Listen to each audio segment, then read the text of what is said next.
The storm came without warning. It rolled down from the mountains like an angry beast, bringing snow so thick that Marcus Chen could barely see his own hand in front of his face. He had lived in the Canadian Rockies for 5 years now, working as a wildlife veterinarian at a small research station, and he had seen bad storms before. But this one felt different. The wind screamed through the pine trees like something was dying out there in the dark. Marcus stood at his cabin window, watching the snow pile against the glass. He should have been asleep. It was well past midnight, and he had a long day of work tomorrow. But something kept him awake. A feeling in his gut that he could not explain. He had learned to trust that feeling over the years. Animals had it too. They knew when something was wrong before their eyes or ears could tell them. He was about to turn away from the window when he saw it. A flash of light in the forest. Not lightning. Something else. Something blue and soft, pulsing like a heartbeat. It flickered once, twice, and then went dark. Marcus grabbed his heavy coat and his emergency kit without thinking. His logical mind told him to stay inside. The storm was too dangerous. Whatever was out there could wait until morning. But his heart told him something different. Something was hurt out there. Something needed help. The cold hit him like a wall when he opened the door. The snow was already knee-deep, and the wind tried to push him back inside. Marcus lowered his head and pushed forward. He had marked the direction of the light in his mind. He followed that memory through the white darkness. It took him 20 minutes to reach the spot. 20 minutes of fighting through snow and wind and cold that burned his lungs with every breath. He almost missed it. The creature was small, maybe the size of a fox, and it had buried itself under a fallen pine tree. If not for the faint glow coming from its fur, he would have walked right past. Marcus dropped to his knees and brushed away the snow. What he saw made him stop breathing for a moment. It was not a fox. It was not any animal he had ever seen in his life. The creature had 6 legs, all of them twisted at wrong angles.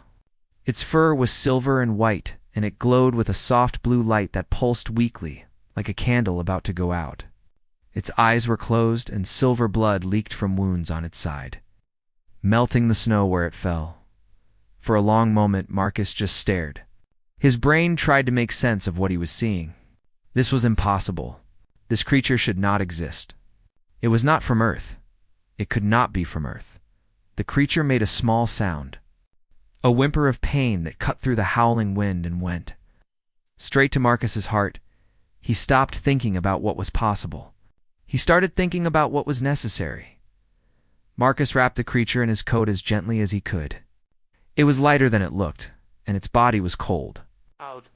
He held it against his chest and started the long walk back to his cabin. The storm fought him every step of the way, but Marcus did not stop. He could feel the creature's heart beating against his own. Weak, fading, but still there. He made it back to the cabin and kicked the door closed behind him. The fire was still burning, and he laid the creature on a blanket near the warmth. In the light, he could see the damage more clearly. 3 of its 6 legs were broken. There were deep cuts on its side, like something had slashed it with sharp claws. And there was something else. A burn mark on its back that looked like nothing Marcus had ever seen. Not fire, not electricity. Something else entirely. Marcus worked through the night. He cleaned the wounds with gentle hands, talking softly to the creature, even though he knew it could not understand him. He set the broken legs as best as he could, using small splints made from wooden sticks and medical tape.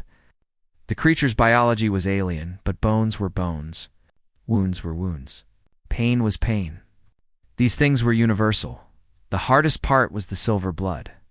It would not stop flowing from the deepest cut on the creature's side. Marcus tried everything he knew. Pressure. Bandages. Nothing worked. Finally, in desperation, he tried something he had only read about in old veterinary journals. He used a small amount of honey from his kitchen to seal the wound. It was an ancient technique, almost forgotten in modern medicine. But it worked. The bleeding slowed. Then it stopped. By the time the sun rose, the creature was stable. Its breathing was stronger. The glow in its fur was brighter. Marcus sat beside it, exhausted, his hands still stained with silver blood. He had not slept at all. He did not care. The creature opened its eyes. They were gold. Pure gold, like two small suns. They looked at Marcus with an intelligence that made his heart skip. This was not just an animal. There was something more behind those eyes. Something that understood. The creature made a soft sound. Not a whimper this time. Something else. Something that almost sounded like gratitude. Marcus smiled and reached out slowly. The creature did not pull away. It let him stroke its silver fur, and its eyes closed in contentment. He did not know what this creature was. He did not know where it came from or how it ended up in a Canadian forest during a snowstorm. He did not know that somewhere among the stars, a princess was clutching her chest, tears streaming down her face because she had felt her bonded companion dying. And then, impossibly, she had felt the pain stop. She had felt warmth, safety, kindness. She had felt someone saving the one thing in the universe she loved most. Marcus knew none of this. He only knew that a creature had been hurt and he had helped it. That was enough. That was always enough. He gave the creature water from a small dish. It drank slowly, watching him with those golden eyes. When it finished, it made that soft sound again and closed its eyes to sleep. Marcus watched it for a long time. Outside, the storm was finally dying. The first rays of sunlight broke through the clouds and fell on the creature's silver fur, making it shine like starlight. He did not know that his life had just changed forever. He did not know that he had just earned the attention of beings from beyond the stars. He did not know that kindness, simple human kindness, had just set events in motion that would shake an empire. He only knew that the creature was alive. And for now, that was the only thing that mattered. 3 days passed.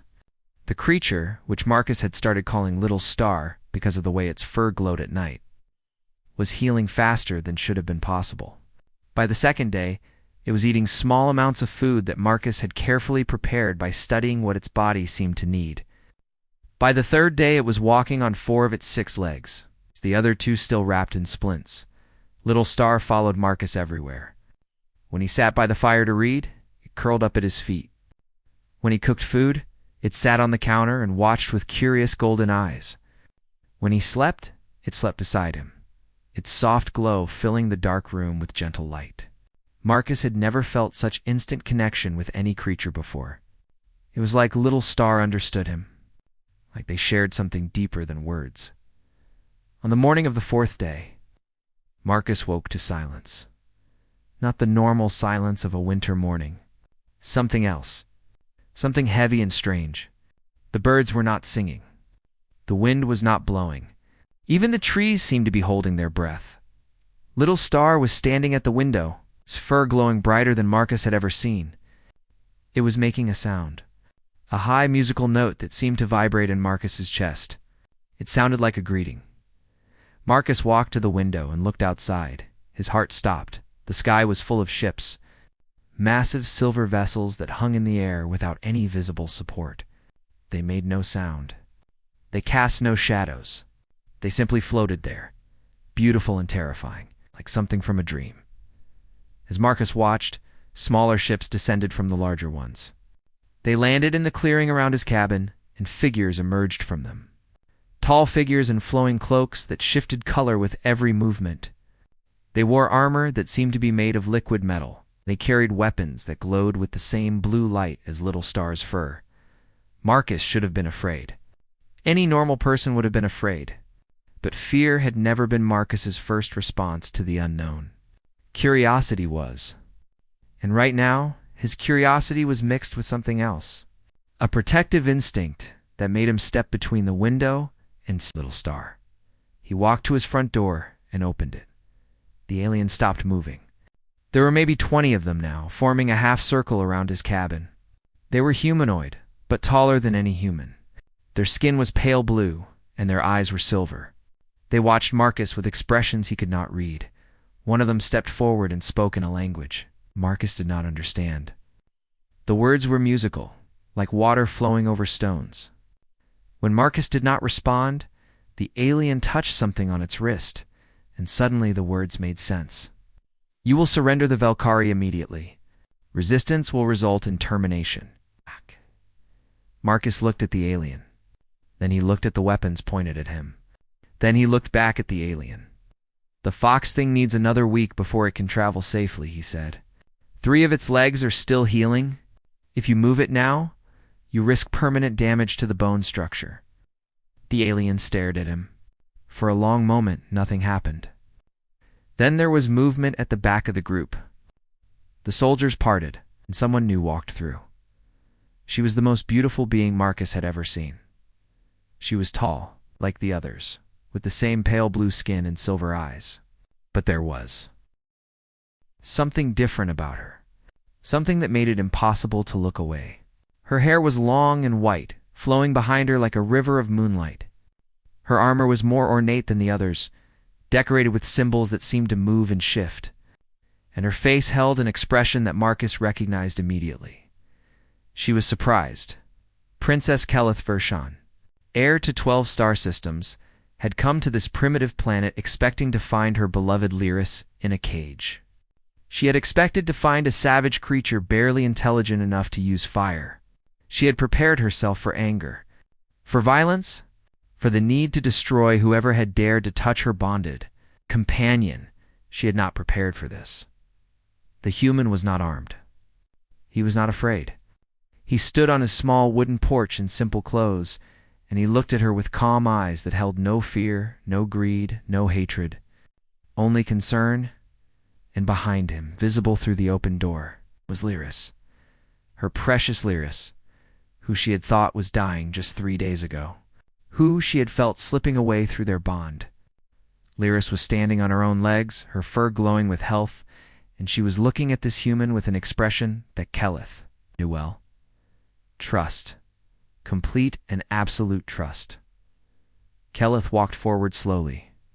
Her guards moved to follow, but she raised a hand, and they stopped. She climbed the wooden steps to the porch and stood before the human. He was shorter than her by almost a head, but he did not look up at her with fear. He looked at her the way one equal looks at another. "You healed her," Kelith said. It was not a question. "She was hurt," Marcus replied. "I'm a vet. It's what I do." Kelith did not know the word vet, but she understood the meaning. She walked past Marcus into the cabin, and what she saw made her stop breathing. Lyris was lying in a bed made of soft blankets, positioned perfectly near the warm fire. Her wounds had been cleaned and bandaged with obvious care. Beside her was a small dish of food, and when Kelith analyzed it with her scanner, she discovered something impossible. The human had somehow created a nutrient paste that was almost perfectly matched to Velkari biology. Something that should have required advanced genetic analysis. Something that this primitive should not have been able to do.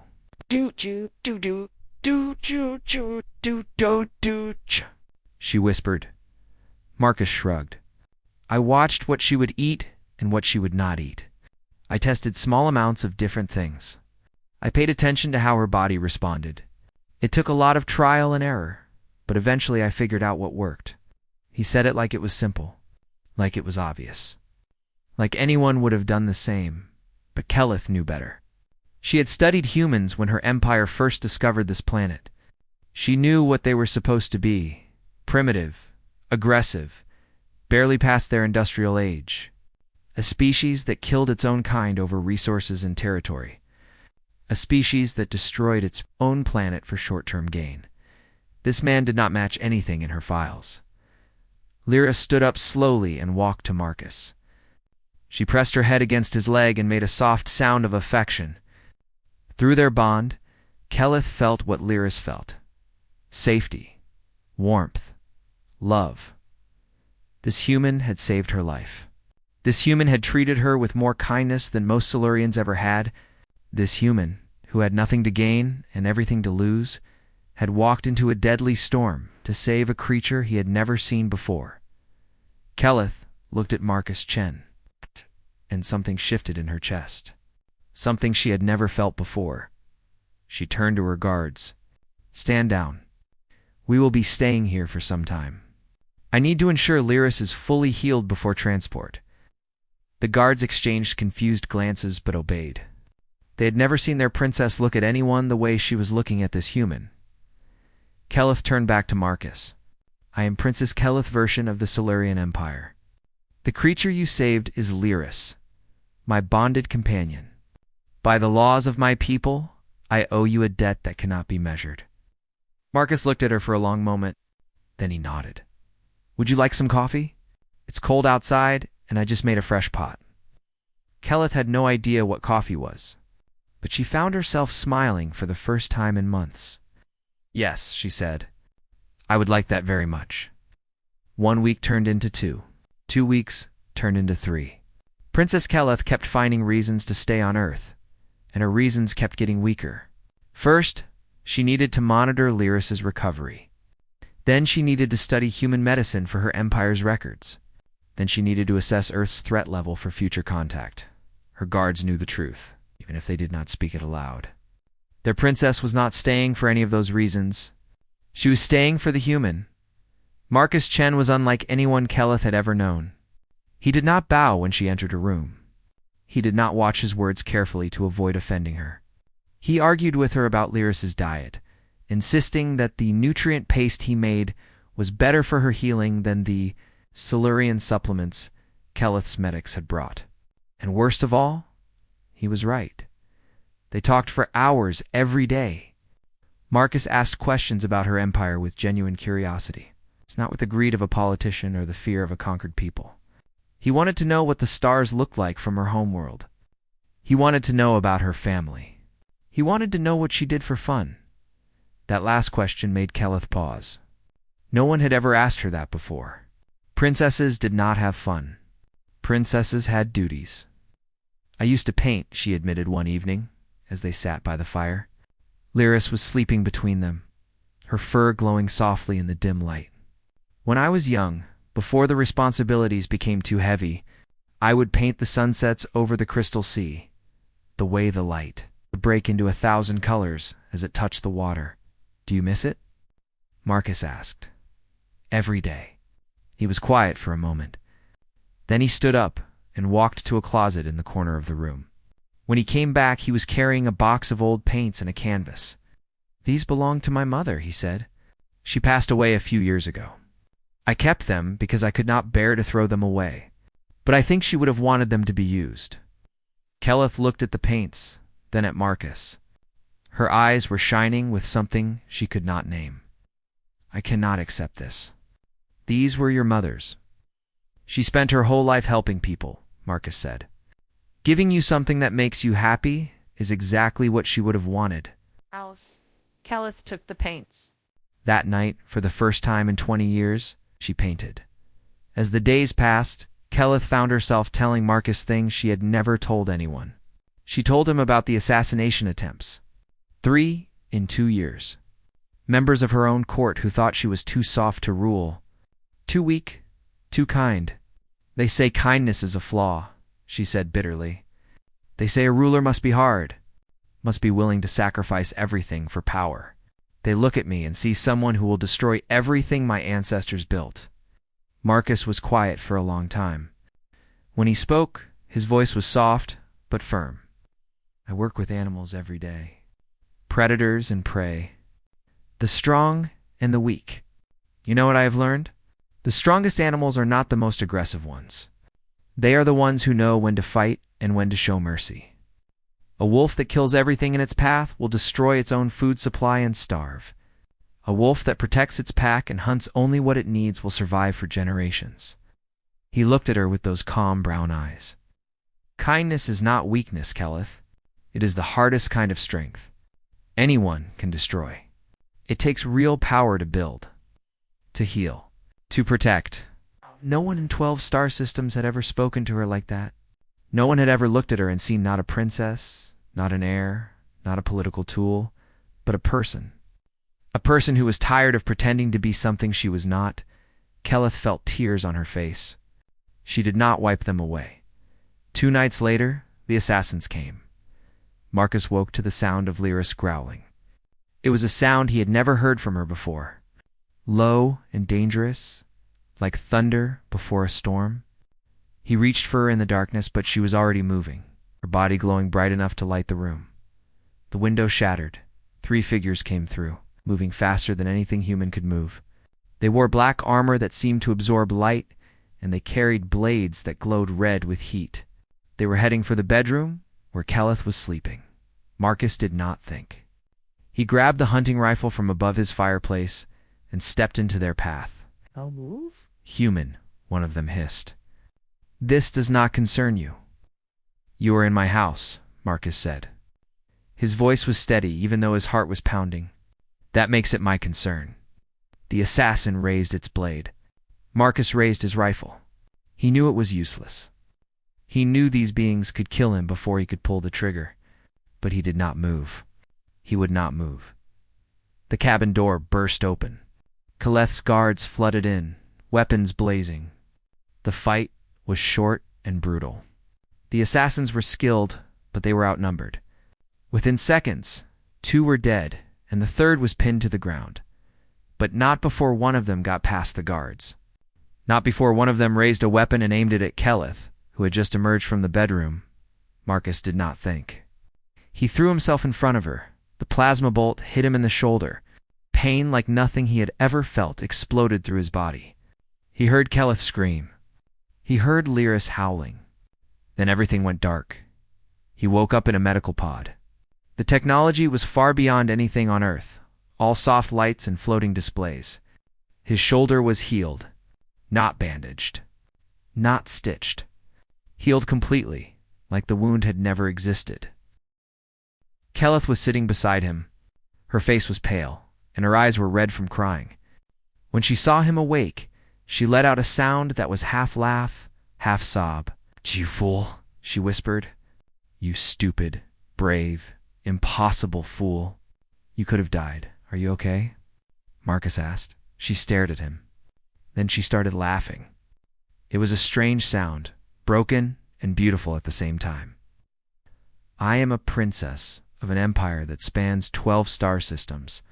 I have guards with weapons that could destroy cities, and you ask if I am okay after you threw yourself in front of a plasma bolt for me. It seemed like the right thing to do." Keleth reached out and took his hand. Her skin was cool against his, smooth and soft. "My entire life, people have tried to use me, to control me, to gain power through me. No one has ever just tried to protect me. No one has ever seen me as someone worth protecting." She squeezed his hand. "Until you." Marcus did not know what to say, so he said nothing. He just held her hand and let the silence speak for itself. Outside the medical bay, the guards were talking in hushed voices. They had served the princess for years. They had never seen her look at anyone the way she looked at this human. They had never seen her cry for anyone. Something was happening. Something that would change everything, and in the corner of the room, Lyris watched with golden eyes, her tail swaying slowly. Through her bond with Keleth, she felt what the princess felt. Hope, fear, and something else. Something that felt like the beginning of a new universe. Marcus spent 2 days in the medical pod. When he finally emerged, fully healed and stronger than before, Keleth was waiting for him with an offer that should have been impossible. "Come with me," she said. They were standing on his porch, watching the sun set over the mountains. The sky was painted in shades of orange and pink, and the snow on the peaks glowed like fire. "Come to my world. See the stars? Let me show you everything the universe has to offer." Marcus was silent for a long moment. His heart was telling him to say yes. Every fiber of his being wanted to see the worlds she had described. The crystal sea that broke sunlight into 1,000 colors. The floating cities that hung in eternal twilight. The gardens where flowers sang and trees grew fruit that tasted like dreams. But his mind was telling him something else. "I cannot," he said. Keleth's face went pale. "Why? Is it fear?" "I can protect you. My guards would die before they let anyone harm you. I would die before I let anyone harm you. It is not fear." Marcus turned to face her. "Keleth, I understand more than you think I do. I have spent my life studying animal behavior, pack dynamics, social hierarchies. I know how power structures work, and I know what would happen if you brought me back as your guest." He took a breath. "Your court already thinks you are too soft. Too weak. What would they say if you returned with a human pet? A primitive from a backwater planet? They would use me to destroy you. Every enemy you have would point to me as proof that you are unfit to rule. I would be a weapon they use against you, and I refuse to be the thing that hurts you." Keleth stared at him. Her silver eyes were wide with shock. Then something else filled them. Something that looked like admiration mixed with frustration. "You are the most infuriating person I have ever met," she said. "I have been told that before," she laughed, but it was a sad sound. "No one has ever refused me anything. No one has ever put my well-being above their own desires. No one has ever... ... She stopped, unable to finish. "I am not saying no forever," Marcus said gently. "I am saying not now, not like this. If there is going to be something between us, it needs to be right. It needs to be something that makes you stronger, not weaker." Keleth was quiet for a long time. The sun sank below the mountains, and the first stars began to appear. Somewhere up there, her ships were waiting. Her empire was waiting. Her destiny was waiting. "I have to go back," she said finally. "There are duties I cannot ignore, decisions that only I can make. I know." She reached into her cloak and pulled out a small device. It looked like a crystal, blue and glowing, small enough to fit in his palm. "This is a quantum communicator. It links directly to my personal channel. No one else can access it. No one else will know." She pressed it into his hand. "For Lyris's follow-up care, of course?" Marcus smiled. "Of course." She kissed him then. It was soft and brief, barely more than a brush of her lips against his, but it sent electricity through his entire body. When she pulled back, her eyes were shining. "For me," she whispered. "Always." He left that night. Marcus stood on his porch and watched the ships rise into the sky, growing smaller and smaller until they were just another set of stars. Lyris stood beside him, pressing against his leg, whimpering softly. "She will be back," Marcus told her. "I promise." The weeks that followed were strange and wonderful. Every night, Marcus activated the communicator, and Keleth's face appeared before him like a ghost made of light. They talked for hours, about everything and nothing. About her day at court and his day in the forest. About politics and philosophy and art and dreams. Slowly, without meaning to, Marcus became her advisor. Keleth would describe the challenges she faced, the political traps her enemies set, the impossible decisions she had to make. And Marcus would listen and think and offer perspectives she had never considered. "You understand people in a way my advisors do not," she told him one night. "They see enemies and allies, threats and opportunities. You see something else. Something deeper." "I see animals," Marcus said with a small smile. "Predators and prey. Territory and hierarchy. Pack dynamics. Humans are animals too, Keleth. So are Silurians. Strip away the technology and the titles, and we are all just creatures trying to survive. Trying to find our place. Trying to protect what we love." She started winning. Her reforms gained support. Her enemies made mistakes. Marcus taught her to watch for weakness, to strike when the time was right, to show mercy when mercy was strategic. He taught her that true power came not from fear, but from loyalty. From making people want to follow you, word began to spread through the Silurian court. The princess had a secret advisor, someone she spoke to every night. Someone who made her smile in ways no one had seen in years. Rumors flew like birds. Some said it was a powerful ally from a rival empire. Some said it was an ancient artificial intelligence. Some said it was a lover. Only a few knew the truth. The princess of 12 star systems was taking counsel from a human, a primitive from a planet that had not even achieved faster than light travel. A man who healed animals for a living. 6 months after Keleth left, a formal delegation arrived on Earth.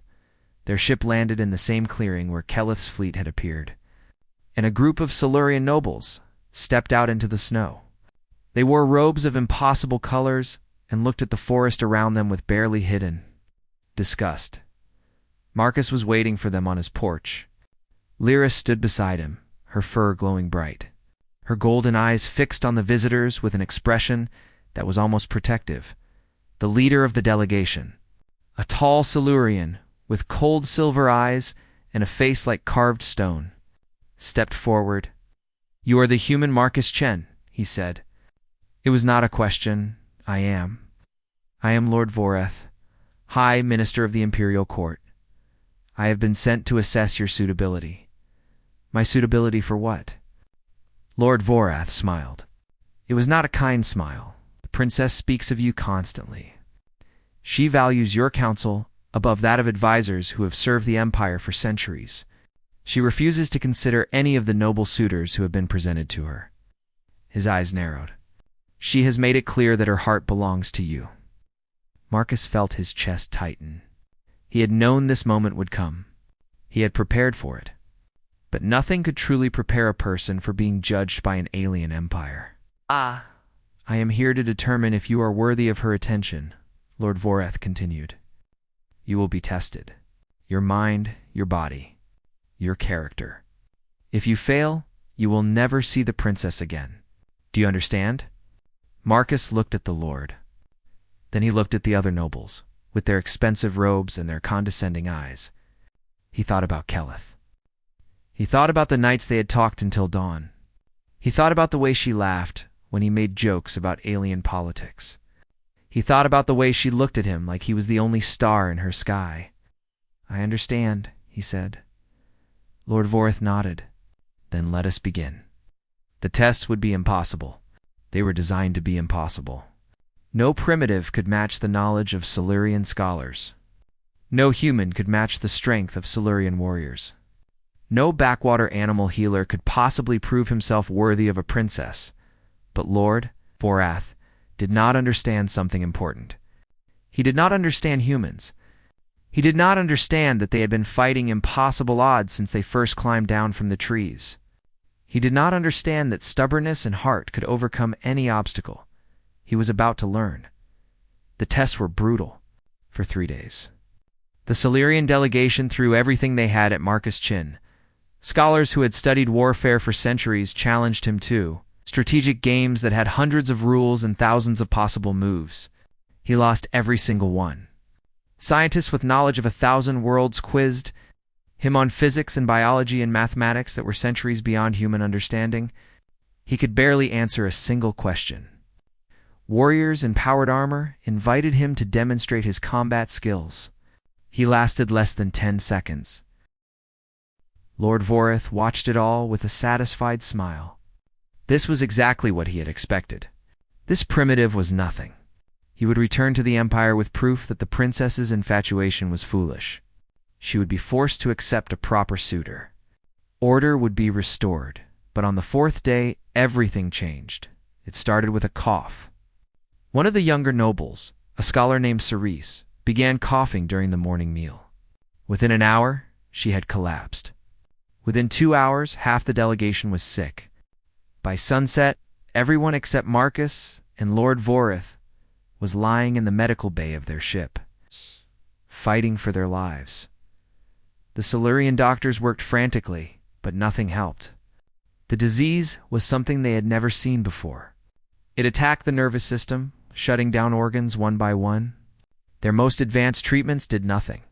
People started dying. Lord Voreth stood in the medical bay, watching his people suffer, and felt something he had not felt in centuries. Fear. What is this? He demanded. What kind of primitive disease could affect us? Marcus had been standing in the corner, watching quietly. Now he stepped forward. It is not a primitive disease. Look at the pattern of infection. Look at how fast it spreads. This was engineered. Someone released a biological weapon on your ship. Now Lord Voreth stared at him. Impossible.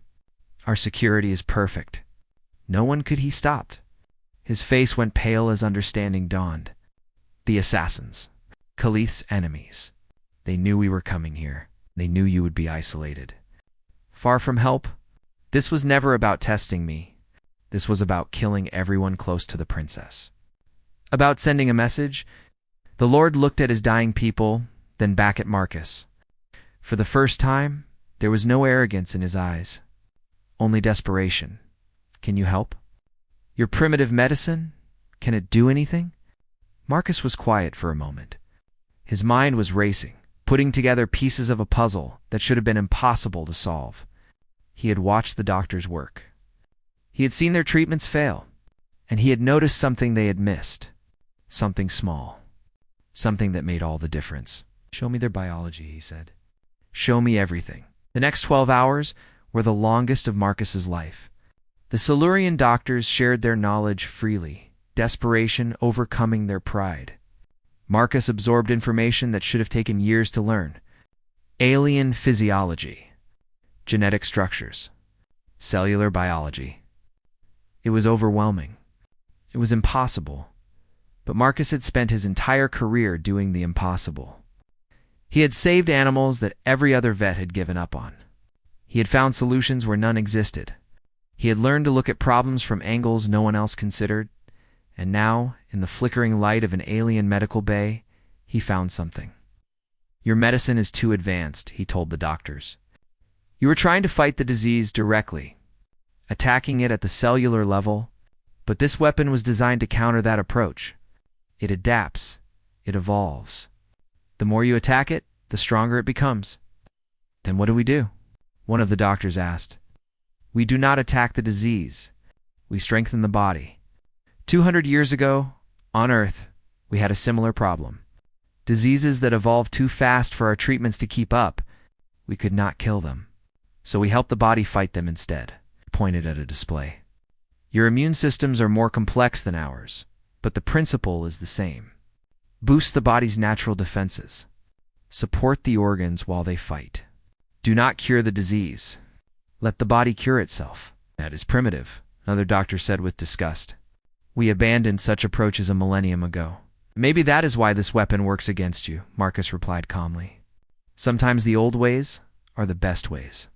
Sometimes simple is stronger than complex." Lord Vorath looked at Marcus for a long moment. Then he looked at his dying people. "Do it," he said. They worked through the night. Marcus guided the doctors, combining their advanced technology with principles from Earth medicine that had been forgotten for centuries. It was clumsy. It was inelegant. It was everything the Silurians despised about primitive approaches. But as the sun rose over the mountains, something miraculous happened. The patients stabilized. Their vital signs strengthened. One by one, they opened their eyes. Lord Vorath stood in the medical bay, watching his people return from the edge of death. He turned to Marcus, and his eyes held something that had not been there before. Respect. "How?" he asked simply. Marcus shrugged. "Humans cannot afford to lose. Our entire history is about facing impossible odds and refusing to give up. We do not have your technology or your knowledge. We just have stubbornness, and sometimes that is enough." A week later, the delegation prepared to return to the Silurian Empire. But before they left, Lord Vorath requested a private meeting with Marcus. They sat on the porch of the cabin, looking out at the snow-covered forest. Lyris lay between them, her golden eyes moving from one to the other. "I came here expecting to destroy you," Lord Vorath admitted. "I came here planning to prove you unworthy, to show the princess that her attachment to you was a mistake." "I know," Marcus said. "I was wrong." The words seemed to cause the Lord physical pain. "You failed every test we designed. You could not match our scholars or our warriors. By every measure we use to judge worth, you are nothing." Marcus smiled slightly. But when our lives were at stake, you saved us. You did not hesitate. You did not ask for anything in return. You simply helped." Lord Vorath shook his head slowly. "I have served the Empire for 300 years. I have seen nobles and warriors and kings. I have never seen anyone like you." He stood up and faced Marcus directly. "I am recommending that Earth be offered protectorate status, not as a conquered territory, but as an ally. Your people have something we lack, something our empire has lost over millennia of advancement. You have heart." Marcus stood as well. "And me? What happens to me?" Lord Vorath's lips twitched in what might have been a smile. "There is an ancient title in our empire, Friend of the Crown.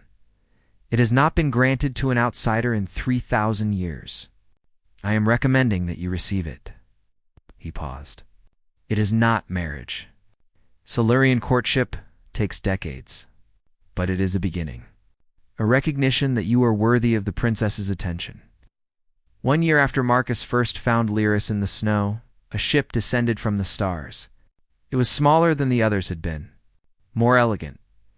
Personal Marcus stood on his porch, watching it land. Lyris was already running toward it, her 6 legs carrying her faster than any earth animal could move. And when the door opened and Keleth stepped out into the snow, her white hair flowing in the winter wind, her silver eyes finding Marcus instantly, he felt his heart stop. She walked toward him, moving past her guards like they did not exist. Lyris danced around her feet, making sounds of pure joy. But Keleth did not stop until she was standing in front of Marcus. I heard what you did, she said. Lord Vorath told me everything. I did what anyone would do. No, she shook her head. You did what only you would do, what only a human would do. She reached out and touched his face. Her hand was cool and soft. I have ruled worlds. I have commanded fleets. I have faced assassins and survived. But I have never met anyone who makes me feel the way you do. Like I can be myself. Like I do not have to pretend. Marcus covered her hand with his own. I am just a vet who likes animals more than people, he said. I live in a cabin in the woods. I have nothing to offer you. You have everything to offer me. Her eyes were shining with tears. You have kindness. You have courage. You have a heart that sees past all the things that do not matter and finds what does. She smiled through her tears. My court thinks kindness is weakness. You showed them what it really is. The hardest kind of strength. Ow. Marcus smiled. Would you like to meet my family? Fair warning, my mother passed away, but my father is still alive. And he's going to have a lot of questions about my alien princess girlfriend. Keleth laughed. It was the most beautiful sound Marcus had ever heard. I would like that very much. They walked together toward the cabin, hand in hand. Lyris bounded ahead of them, her fur glowing bright against the snow. Above them, the stars were coming out. Thousands of points of light scattered across the darkening sky. Somewhere up there were 12 star systems, an empire that had existed for millennia, a destiny that was waiting for Keleth. But for now, there was only this. A cabin in the woods, a fire waiting inside. 2 people from different worlds who had found something rare and precious. They had found each other. And in that moment, as the first stars appeared and the snow began to fall gently around them, Marcus Chen understood something important. Humanity's greatest strength was never technology. It was never weapons or ships or knowledge. It was something simpler. Something that could not be measured or tested or valued. It was the stubborn, irrational, beautiful insistence on caring. On reaching out to help a dying creature in a storm. On standing between danger and the ones you love. On believing that kindness mattered, even when the universe seemed to say it did not. It was what made them human. And it was what had won an alien princess's heart, not with power, not with wealth, not with great deeds or noble blood, just with love. Simple, stubborn, impossible love. The end.